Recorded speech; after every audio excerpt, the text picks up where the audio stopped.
We are back. I love the movement, man. You guys rock into the music. It's so fun. I love that. It's good. We are back. Your Professionals and Animal Lovers show. PALs for short. That's Val, and I'm Tommy D. Professionals and Animal Lovers show. Now that acronym also means the Professionals and Animal Lovers Society. Why is that? Because we believe the bond between animal lovers is incredibly strong. And together we have built this community, we built this society to support each other in business, in rescue, and in advocacy so that everyone wins. Especially the animals. That's Valerie. Hi, Val. How are you? Good, how are you? Good. Welcome to the show. All right, we got a guest here, but I mean, it's like a home game for us, man. You know, Josh Hecht, we know for so many years. Over the years, I was like, dude, I remember the first time I met you, man. Your office over in like Syosset, like Jericho, you got like that balcony, man. It's like, Tommy D, you tell me that story like every time I see you, man. Like, so you remember that? Yeah, well, it's all true, except I don't really think I say you. I let you just go and tell No, me the I know you do. story, and I No, I know you and do. I I act know you do. surprised. I'm like, you're right. You're That's right. how Yeah, we yeah. met. Yes, I Because know. I I don't know want that. to I don't want to kill the vibe or take away No, your you totally, momentum. So he I'm just like, totally yeah, doesn't yeah. give me a hard time. No, that part I did make up. You do just let me drone on about that. I appreciate that. So we're not going to do that now, although I felt like we already just did it right now.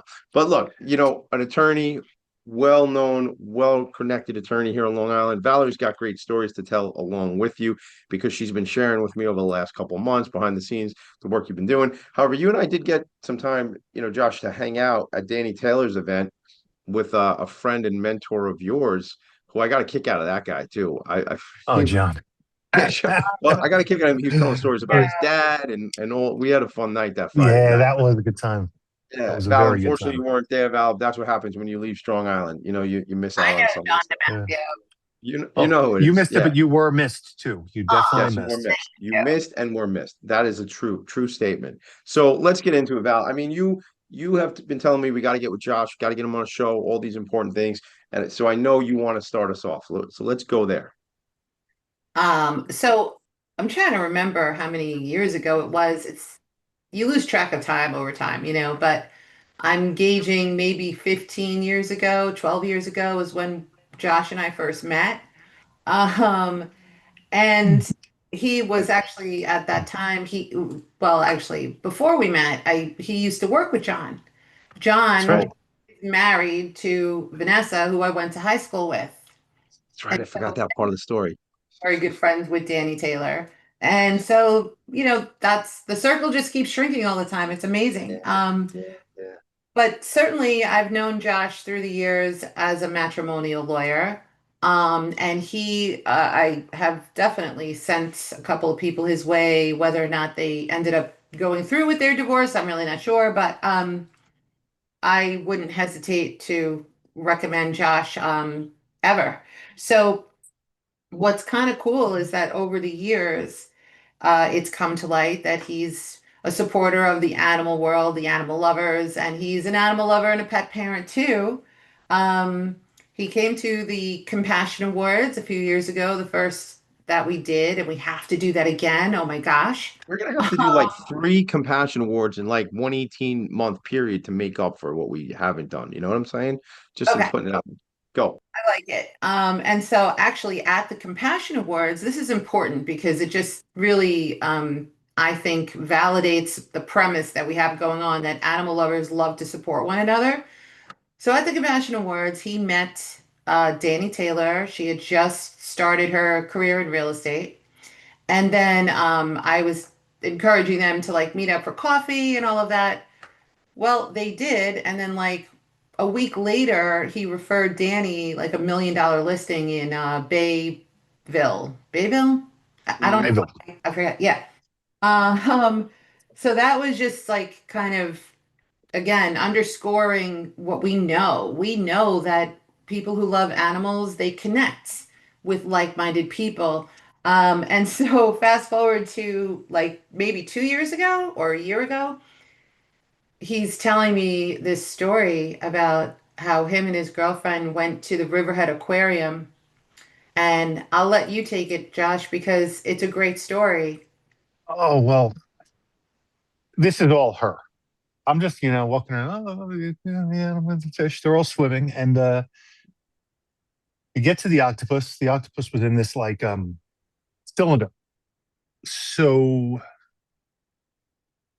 I sense sadness coming from the octopus, but I think it's all in my mind. It can't be real. But Mm, she's truly, her name's Shira. My partner's truly an empath. So she really sensed the uh, suffering of this really majestic animal, highly intelligent, playful like a child, inquisitive. They need sufficient room to move. They need hiding places. They need toys. They even need puzzles because their mind is working in overtime because they're just so highly intelligent. And this octopus has nowhere to hide.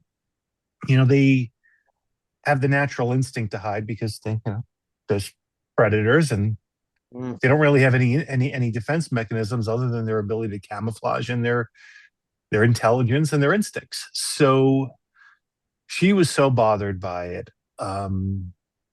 She really took what's this expression, bull by the horns? Is that the expression? Yeah, so she did that. That's what she did.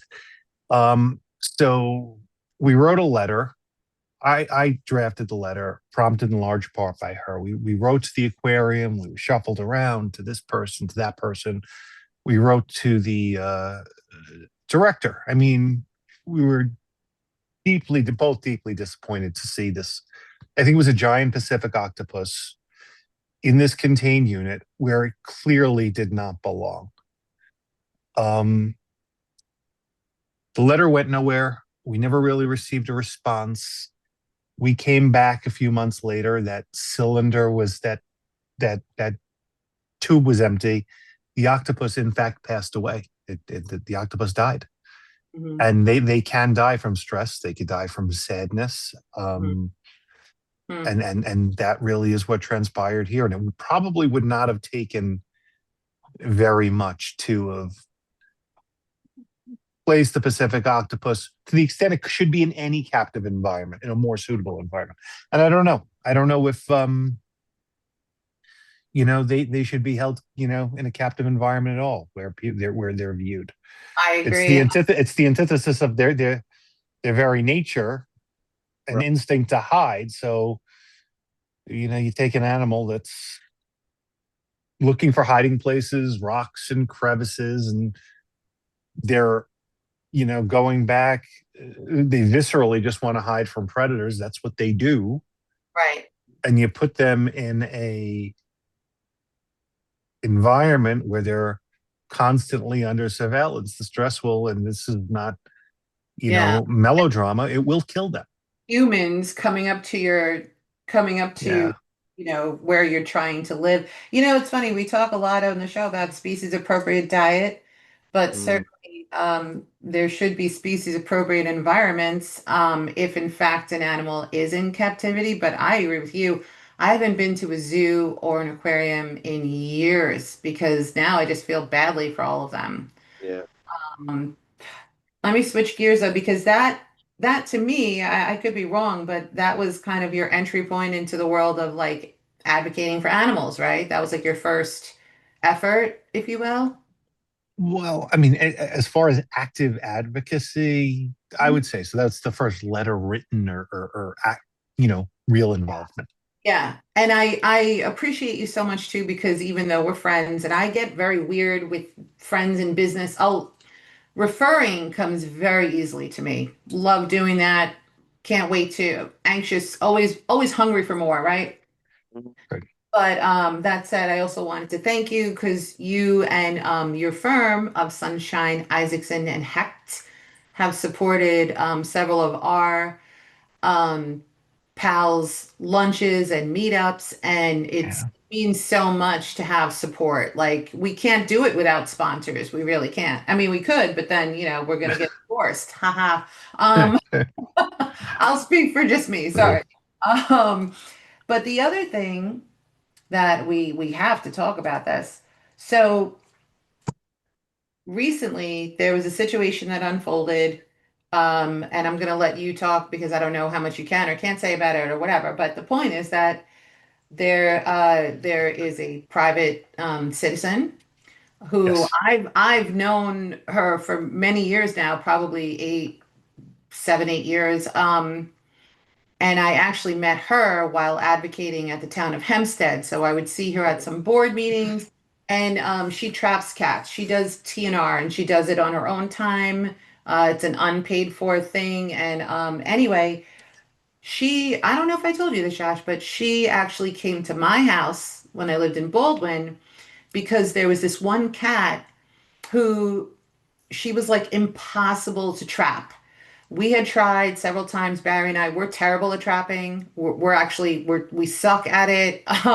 We trapped everything but this cat, right? We trapped a raccoon, we trapped a possum, we trapped another cat that didn't need to be trapped, whatever. Wasn't it? Didn't you trap a kid from down the street? Wasn't there one kid? He was like 11 years old or something. He was walking by. He got caught. No, Yeah. that didn't happen. So Good, good, good. Because that's not you shouldn't do that. yeah, no, I agree. But anyway, so we then I didn't know at that time, but you can get someone, these trappers devote their lives to helping these animals, right? So we had her come to our house. It took she ended up trapping 15 other cats that needed to be TNR'd. It was just unreal. What's the Um, trick? What's the secret though? What's her trick? I want to know. In all honesty, like because there are people out there. well, I will say this. The first difference would be that Barry and I tried it at night, Okay. hence the raccoon, right? Yeah. Yeah. And probably the possum.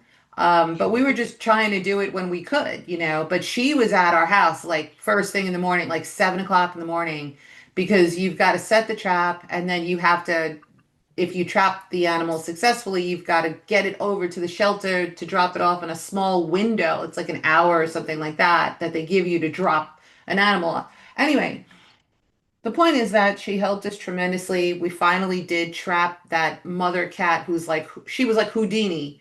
Um, and so recently,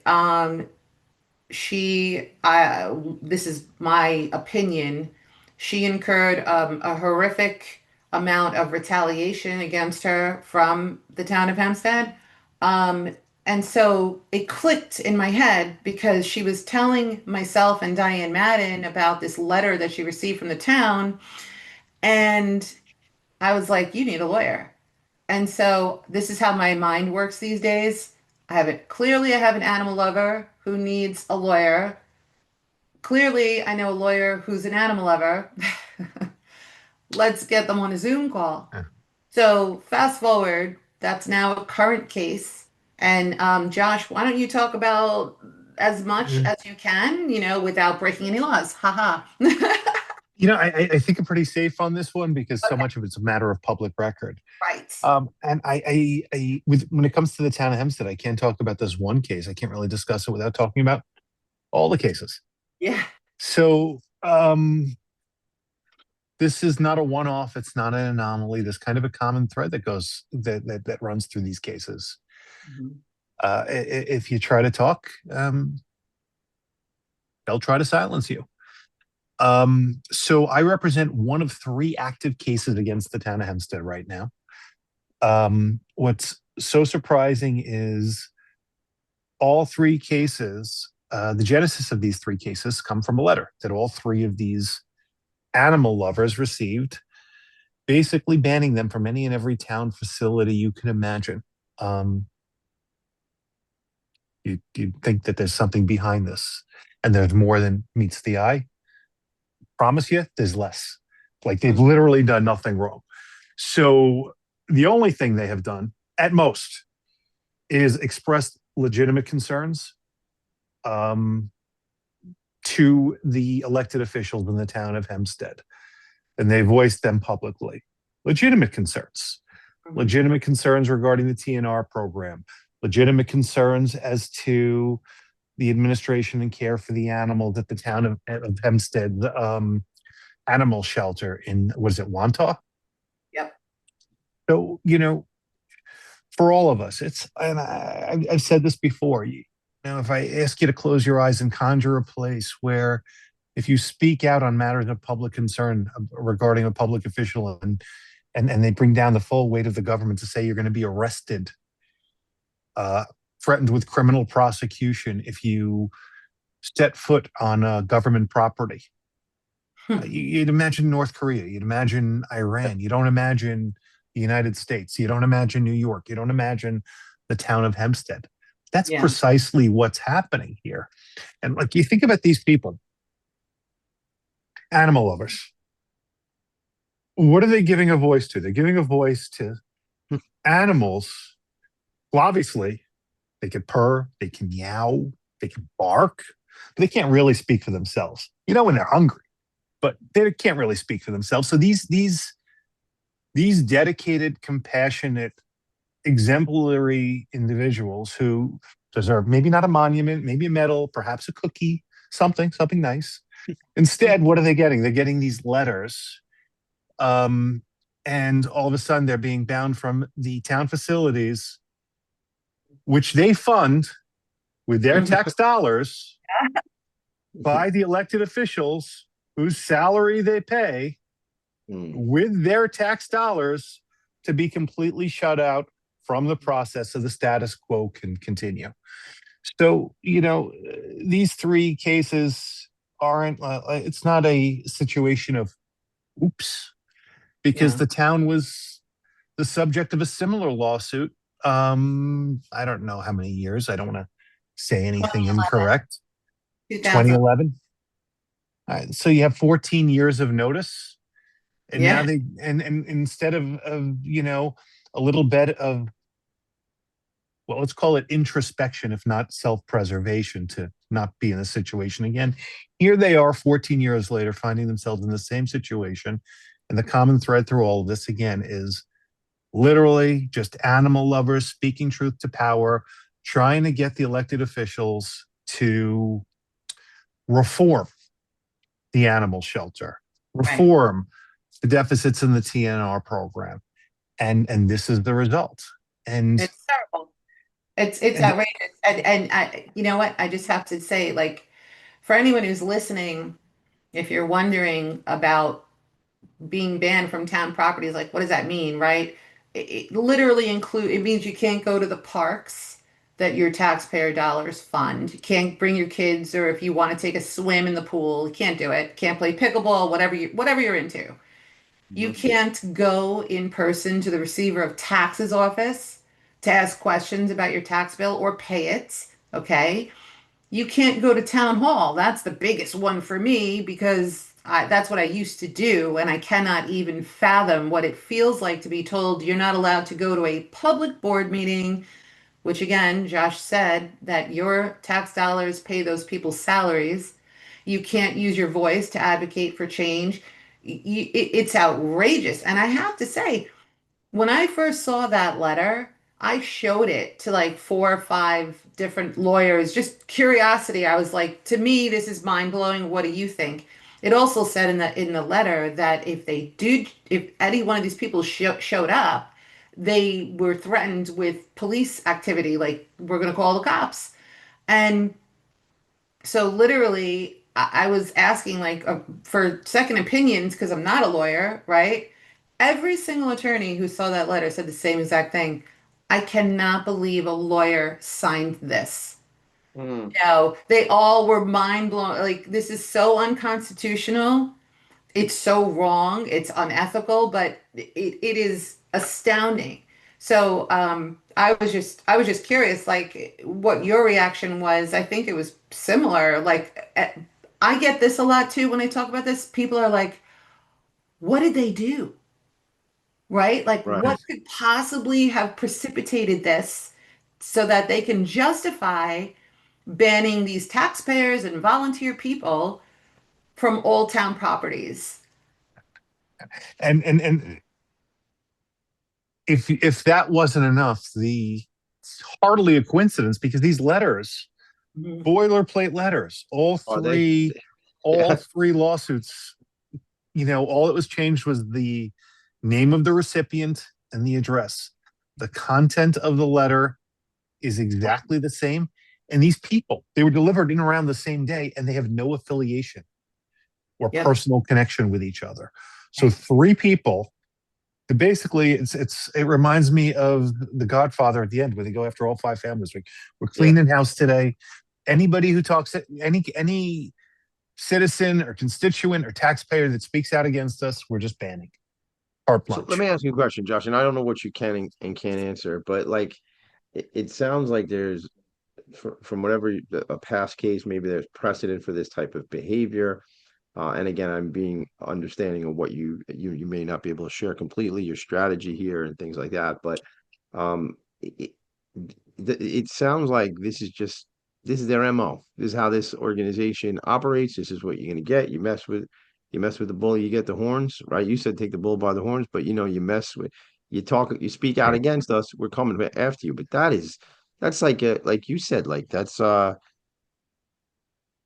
like North Korea. That's like what do you mean you can't say this is New Right. York. This is the United States, Right. baby. Like what I thought the whole thing is you're allowed to say stuff in your peaceful protest. Yeah. Like how does like do you think that these people think they can get away with saying these things and just because nobody the regular rank and file person may not just won't respond and will just go, oh, I guess I can't go anywhere and that's it. Like what do you think the thoughts are? Well, I think the thoughts are you marginalize and you say this discrete group or that limited group, and no one else looks. I know this is an animal lovers show, Uh-huh. but what about the taxpayer constituent who complains about untimely garbage pickup Hmm. or the park not being kept in the right condition or anything? Right. Hmm.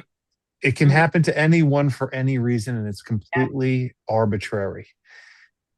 And it has a chilling effect on free speech, and it undermines the foundation and underpinnings of the very and foundation of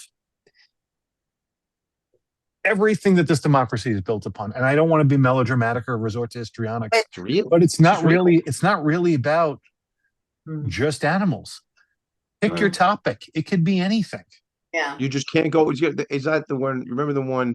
They talk about the golden rule. There's two golden rules. There's the golden rule, right? Do unto others as you want them. Then there's the other golden rule. He who has the gold makes all the rules. That's not this country, but that's what it feels like in a lot of cases, and that's what it feels like in this case. Like I'm up Right. here. I've been. Here we go. I've been down there, in that room at the microphone with my 3 minutes and made to feel silly. Um, and I laugh at these people now because the shenanigans that are going on in that town, it's not my town. I don't live in that town. I did grow up in that town. But the shenanigans that go on, I laugh. I go, these people are ridiculous. Like what they're doing, this time in history and everything else is going on over there, right? But like I laugh because the disrespect they have for us as individual people who, as you said, are the people who pay the taxes, who make their salaries and all this type of stuff.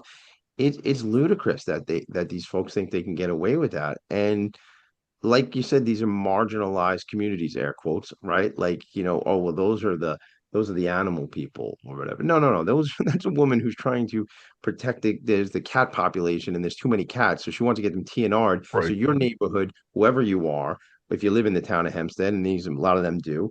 So there's not too many cats in the pot. Like this isn't like somebody, it's not a criminal, right? No, and also Right.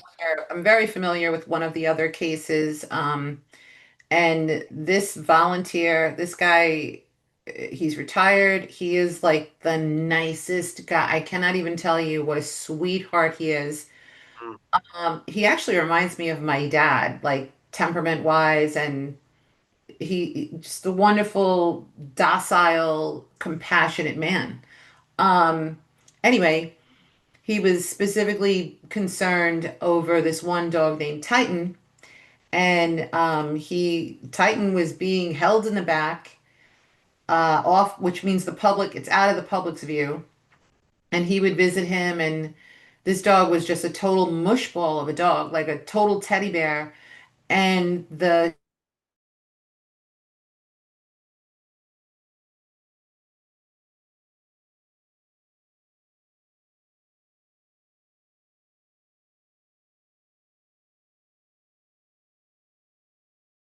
he went to court on the court date because the judge is the one who decides whether or not a dog is dangerous legally. The dog was not. a dangerous dog and is currently up for adoption, by the way, if anyone's interested in saving this incredible being. How do But they do that? Where is Titan if they want to adopt him? Titan is with a wonderful rescue called Ulster County Canines in Ulster County, New York. And they, after the judge ruled that this was not a dangerous dog, Diane Madden was very involved in getting this dog placed. And as soon as they took possession of him, and these are very experienced people, the people who run the rescue, one guy has like, I think 20 years with the Ulster County SPCA, and also the young lady, I think it's his fiance now, is a certified positive reinforcement trainer. Anyway, the point is that the second that they took possession of this dog, they knew he was a gentle giant, Hmm. not a dangerous dog, and so here we are. But the point is this, right? Because this young man went to court to witness and he was hoping to be called on as a witness or whatever to be the voice for this dog that they were gunning to murder. I won't even use the word euthanize. They banned him from everything, including the shelter where he has volunteered for years to walk these homeless animals that they're lucky if they get 30 minutes outside every day.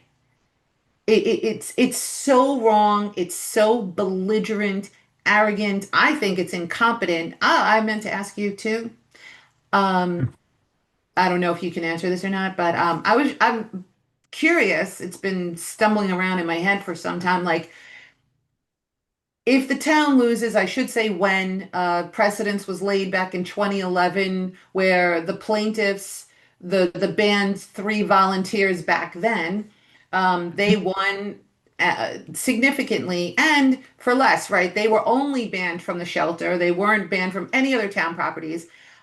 Right. Um, and it wasn't in writing, which to me, that's a huge difference. But anyway, the Right. question is, assuming that the town loses, I think that's a safe bet.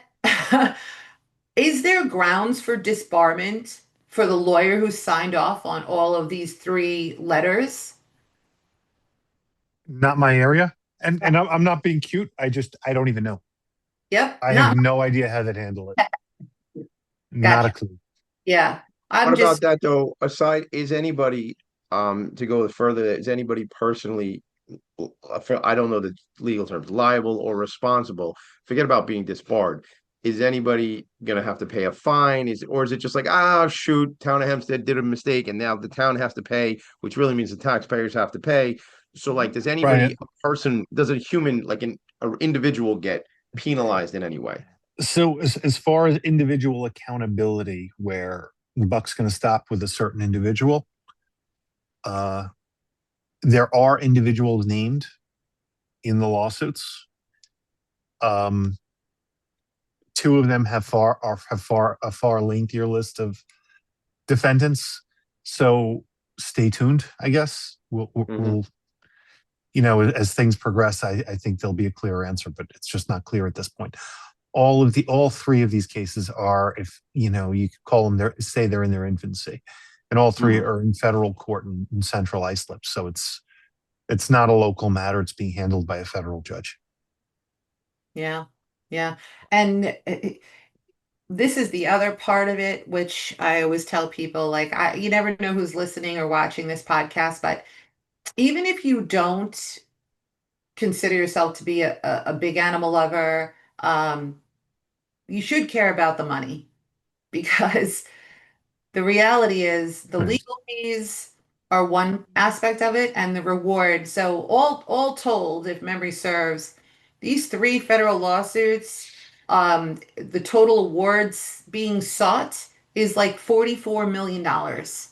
And quite honestly, I think it should maybe even be more because I can't put a dollar amount in my head that would adequately value your freedom of speech, your freedom of government participation, the ability to say, this is a problem. I'd like to voice my grievance, whatever. Yep. That's what we do. That and not only are we doing that, but we encourage people to do that. We want more people to participate in their local government. We want more people to submit FOILs. We want people to pay attention. So the other aspect, the point is that this could be a very expensive situation for the taxpayers, and it's not their fault. Yeah. And that's it. If someone else is footing the bill, what is the disincentive for these individuals? Right. And how dare you? Like, I feel like there's no thought or care in a way it's a fiduciary responsibility. And so you should question your actions before you do them. I don't know. I get very worked up on this because I paid attention to Titan before this became a Yep. lawsuit. And that whole scenario was just very dramatic. It was so obvious they were trying to rig the evaluations for that dog, and the volunteer again, like, my gosh, you're taking a retired man who doesn't want to do anything except walk dogs, and you're going to ban him from all the facilities. Like, it's gross. That's But silly. It's silly. uh, I just, getting back to you, Josh, I am so grateful. I have these moments sometimes where I sit back and I go, wow, I feel like this is the universe working. You know what I mean? Like, I had Yeah, no idea I was going to meet you randomly 15 years ago when you were hanging out with John. You that's know, I, right. I had no idea that this individual who we used to help us contain the cat situation in our own backyard would one day become your defendant, like, or client, whatever. Like, I had no idea I'd be doing a podcast with Tommy DeMisa. It's just like, I don't Right. know. I knew that 12 years Yeah, ago. you I you said you one day, figured that one was day. coming. Yes, I kind of saw it. Yeah, so that was happening one day.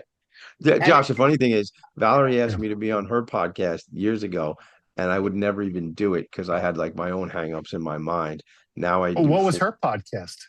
It was like a business professional podcast. It was like but it's going back probably about often networking, I maybe just, I, 14, 15, like that, yeah. 2014, 15. Oh, And she wow. was like, and now I do four different shows and I all the stuff I do. And it's ironic to me because I was like, no way, Val, I don't want people like hearing me because like maybe I'll say something that's wrong. Now most of the stuff I say, I'm just in is what's in my head and I'm trying to figure it Yeah, out. no So filter. like, That's it. You you know speak what? So I first, ask learned, questions second. yeah, 100 Yeah. percent, man. Just taking some chances. But I think that's a funny thing. So no, who knew that any of this was going to happen? But it did.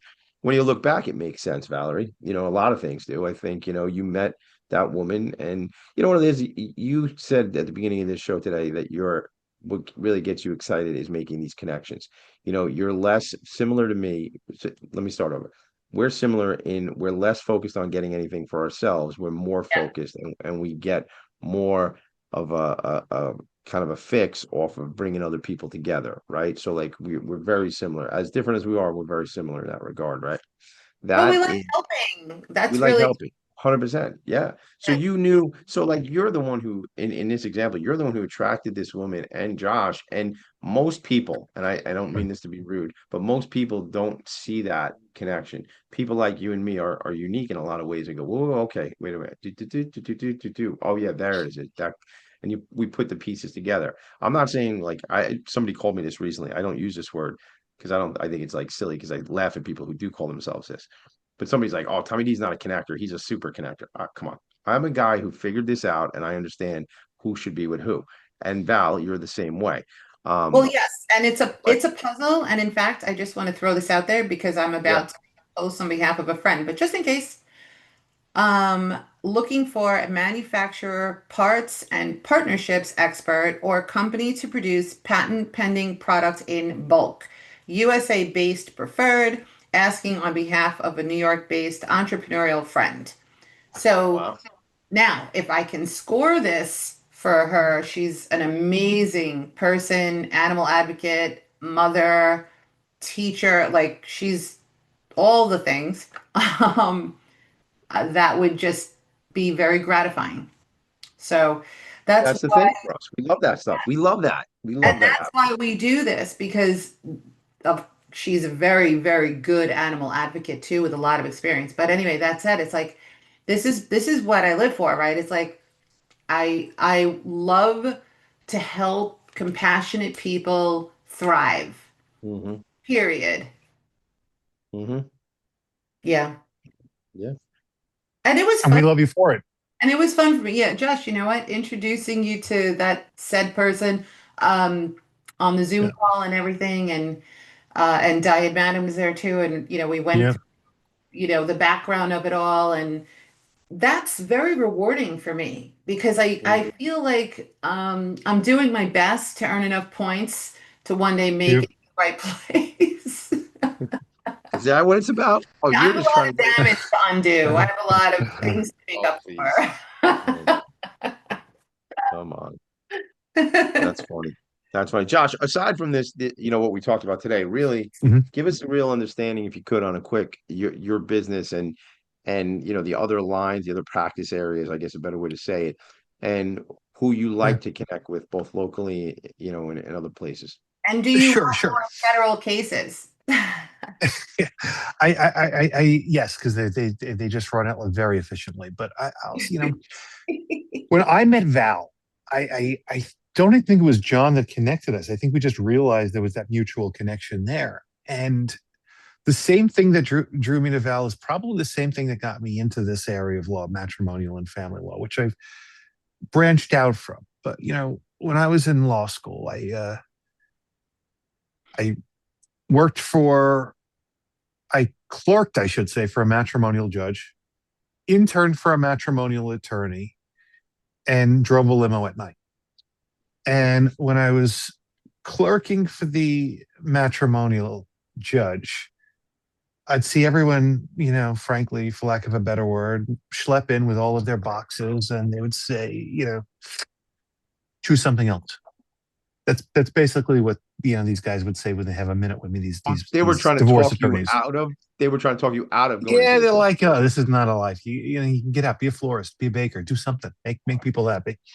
And I got into practice, and it's rough.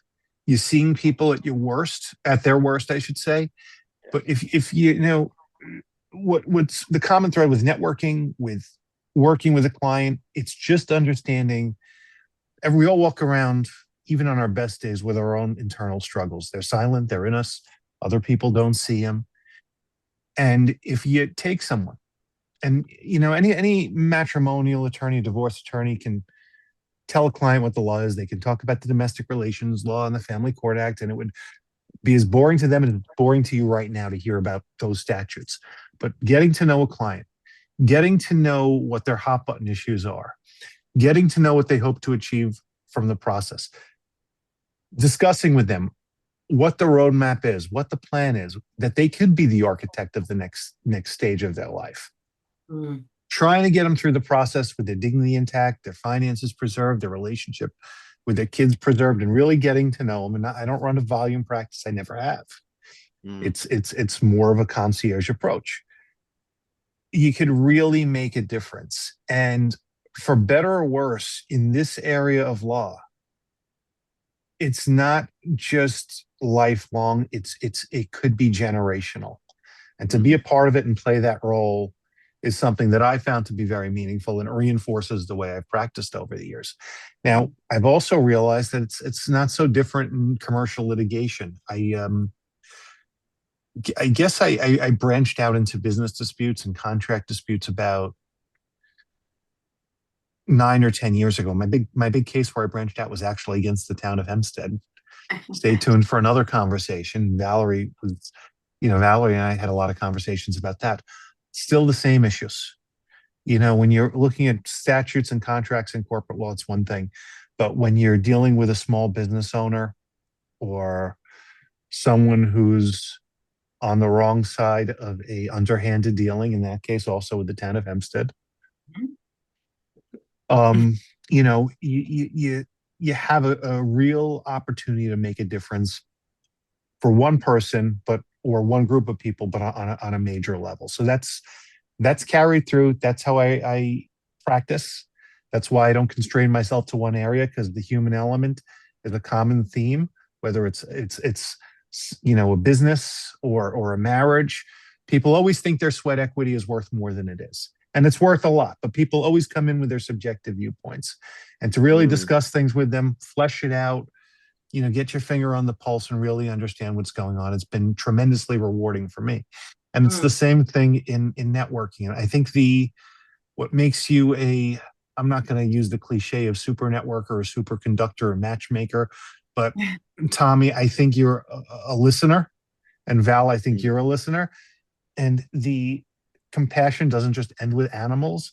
With good people, that same compassion's still there. And through that compassion, there's empathy and wanting to hear people's stories. And I think Mm. the problem with so many people in networking, in human interaction, in looking at their devices, what's in it for me, what's the instant gratification. And when you put the phone away or you stop thinking about what you were going to say and you really listen to someone else, you could be tremendously effective in all of those capacities. mm. That's Mhm. so great, man. It's awesome. Yeah, that Yeah. was really nice. And all I could say is that I do feel that my father used to say something very simple yet profound to me growing up and everything. And I was always a hard worker. Like I remember, I did the Newsday thing, the paper. I think everybody did, right? Mhm. Yeah. Yep. I did I remember the day I got my working papers, I was 15 and I started walking up and down Voice Road. I went into almost every store before I finally found someone. I said, "Are you hiring? I'll do anything. I just wanted to work." So I found a Spanish teacher who took pity on me. But anyway, um, the point is that because I grew up pretty poor. Like my parents never owned a house. We were always moving. It sucked. I remember we moved twice during 1 year. That was really, ugh. But, and then when you're in a new school district, you always had to make new friends. Yep. So I was very driven and hungry to be successful. And my father would always say, surround yourself with great people and you will have a great life. And I really think, I mean, I'm in my wheelhouse. This is I'm like, Uh, Val, I don't want to go here. I'm almost going to stop myself, but I hate that I didn't meet him because I've only ever yeah. heard you talk about great stories. oh, I wish Yeah. everybody knew my father. I Yeah. really do. Yeah. If everybody knew my father, the world would be a better place. Yeah. Well, I think the answer Awesome. there. So my friend just came out with a book, and I've done some work with her, helping my friend Tildette, who I think you know. I came out with a book, and it's all about family-owned businesses, and it's inspired by her father, who had the one of the largest pharmacies, manufacturing companies in all of Turkey, and lost the business.